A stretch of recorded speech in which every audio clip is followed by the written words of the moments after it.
好来，乡亲啊，继续来看这个平湖的花火节壁人阵，这个游艇停满着观音艇的海峡。因为徛伫个岸顶来看烟火无够开，所以真侪游客是坐船出海，为海上来看烟火。载满着游客观光船一台搁一台，全部溢到观音亭的海峡，这个海上是闹热滚滚。 离港湾边放烟火，美丽又搁灿烂，暑假到朋友去佚佗，营暗时一定爱看的景点。今麦买当坐游艇去看哦。觉得很震撼吧，因为在海上可以在比较好的视野，然后又可以看，又可以享受那个风。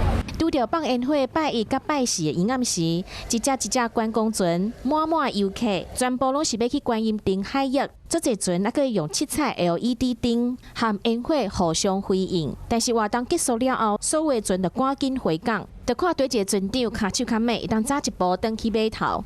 就是有感觉，可是没有到不能接受的晕。